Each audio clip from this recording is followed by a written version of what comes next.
Welcome back to Ancient Indian Stories. Today, we continue our journey through the sacred epic, the Ramayana. In this episode, the miraculous tale of the goddess child. The earth's gift, Sita's divine arrival. Long ago, in the land of Mithila, there reigned a noble king, Janaka, a man of great wisdom and deep spirituality. Under his rule, the kingdom prospered, and its people lived in peace, guided by dharma and love for knowledge. Yet, despite the peace that surrounded him, King Janaka carried a sorrow in his heart. He and his beloved queen had no children. Their palace echoed with silence, and their hearts yearned for an heir. But Janaka, being a philosopher king, placed his faith in the will of the divine. He devoted himself to meditation, rituals, and the service of his people, awaiting whatever destiny the gods would bring. One year, the skies turned dry.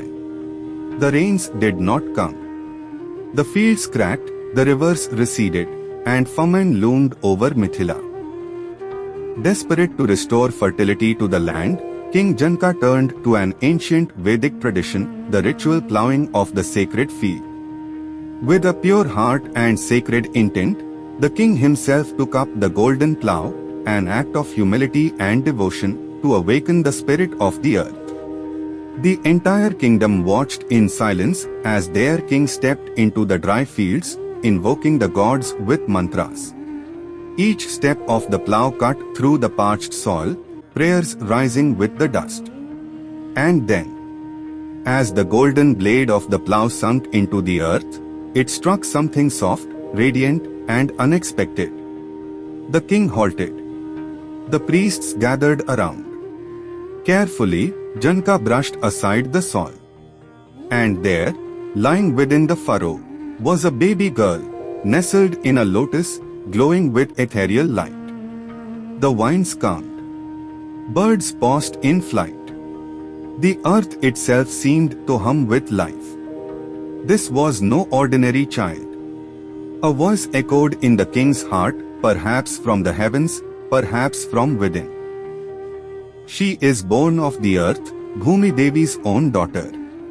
She is destiny's child, sent to restore balance and uphold righteousness. She is Sita. King Janaka fell to his knees, overwhelmed by divine grace. With trembling hands, he lifted the child. He and his queen took her in, not just as a daughter, but as a blessing from the cosmos itself. They named her Sita, meaning the furrow born of the ploughed earth. As Sita grew, so did the joy of Mithila.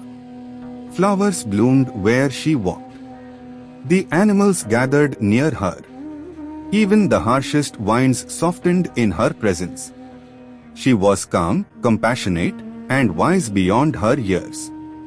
Though just a child, her eyes held the depth of the earth itself. The people of Mithila saw her not only as a princess, but as a living goddess, one who had come to light the path of dharma. King Janaka, though a philosopher, often sat in silent wonder at the divine mystery he had been chosen to raise. And thus, the earth's sacred gift grew in beauty, wisdom, and strength. But fate had more in store. As Sita came of age, King Janaka vowed to find her a husband worthy of her divine spirit, someone who could string the bow of Shiva, a weapon no mortal could lift.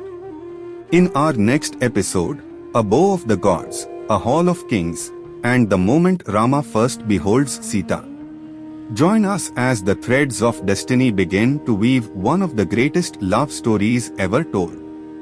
This is Ancient Indian Stories. Don't forget to like, share, and subscribe for more tales from the timeless epics of India. Until next time, stay rooted, stay radiant.